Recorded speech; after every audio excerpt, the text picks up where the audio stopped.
Seja bem-vindo ao canal Pastor Luciano Batista. Não deixe de se inscrever e de curtir nossos vídeos. A paz do Senhor. O que você faria se você ouvisse alguém falar que Jesus não tinha corpo humano? Que a carne, vou chamar assim, do corpo de Jesus não era humana, mas sim divina. Pois foi isso que eu ouvi falar, e o que eles estavam querendo dizer é que o corpo de Cristo é divino e Jesus não tinha corpo humano. E eles argumentaram usando Lucas 1, Mateus 1, e aí falaram que era obra do Espírito Santo, não havia nenhum homem envolvido. Realmente, Maria era virgem, não tinha nenhum homem envolvido na concepção de Jesus Cristo, mas havia participação humana, que foi o quê?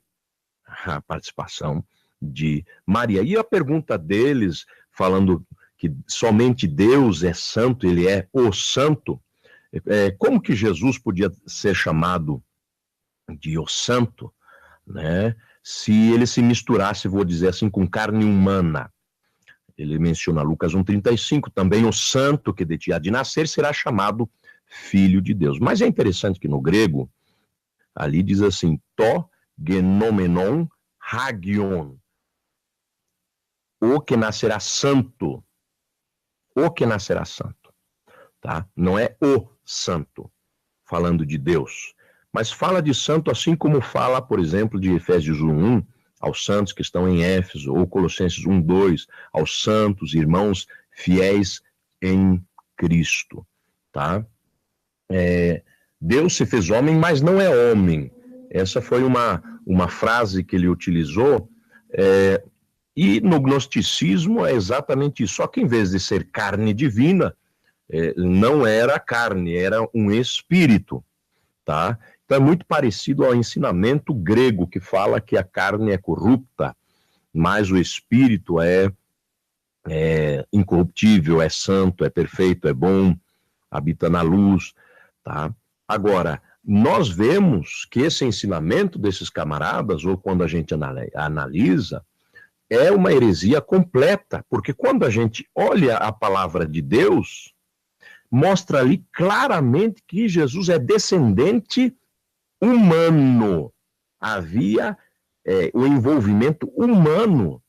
E o pior é que há, pelo que eu notei, toda uma construção de uma teologia falsa, baseada numa coisa que nem é ensinado na palavra de Deus. E os camaradas se dizem unicistas. Isso é uma coisa absurda. Eu vou citar alguns exemplos para vocês notarem como esse ensinamento, eu vou chamar assim, da carne divina, ou que o corpo de Cristo é divino, o corpo de Cristo é divino, como isso é um absurdo. Quando você vai, por exemplo, em Atos 2, versículos 29 e 30, você lê o seguinte, ali Pedro, aquele mesmo que falou, arrependei-vos e cada um de vós seja batizado em nome de Jesus Cristo para perdão dos pecados, ele é tão inspirado pelo Espírito Santo, ele fala o seguinte, varões e irmãos, seja-me lícito dizer-vos livremente acerca do patriarca Davi, que ele morreu e foi sepultado, e entre nós está até hoje na sua sepultura. Sendo, pois, ele profeta e sabendo que Deus lhe havia prometido com juramento que o fruto dos seus lombos, segundo a carne, tá? Que do fruto dos seus lombos, segundo a carne, levantaria o Cristo para o assentar sobre o seu trono. Já todo argumento, se você ouviu esse programa, ou se você já ouviu essa doutrina, cai por terra com esses dois versículos, e toda a teologia que está baseada nisso cai por terra. Mas a gente precisa ter 2 ou 3 testemunhas. Então, quando a gente vê um pouquinho mais, olha só que fala, por exemplo, para Abraão, Deus falando para Abraão, em Gênesis 22:18.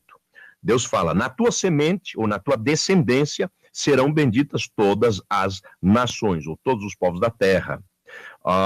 Paulo, ele comenta essa situação em Gálatas capítulo 3, e ele diz que essa posteridade, ou essa descendência é Cristo, né? Está escrito assim, Gálatas 3,16. E essa posteridade é Cristo, ou essa descendência é Cristo. E é interessante que a palavra grega para posteridade, ou para descendência, dependendo da sua versão na Bíblia, é spermate. Spermate. Exatamente, você entendeu, né? Se você tem um pouquinho de entendimento, eu não preciso falar muito sobre espermatozoide, não preciso falar nada sobre esperma, para você entender da onde que vem a ideia ali de descendência. Ora, se aí não tem um ser humano envolvido, se não se pode falar de linhagem direta humana em Jesus Cristo, minha pergunta é o que então que se pode falar? E é interessante também, o apóstolo Paulo, quando ele escreve aos Romanos, no capítulo 1, versículo 3, ele fala assim, acerca de seu filho, que nasceu da descendência de Davi, segundo a carne. Segundo a carne.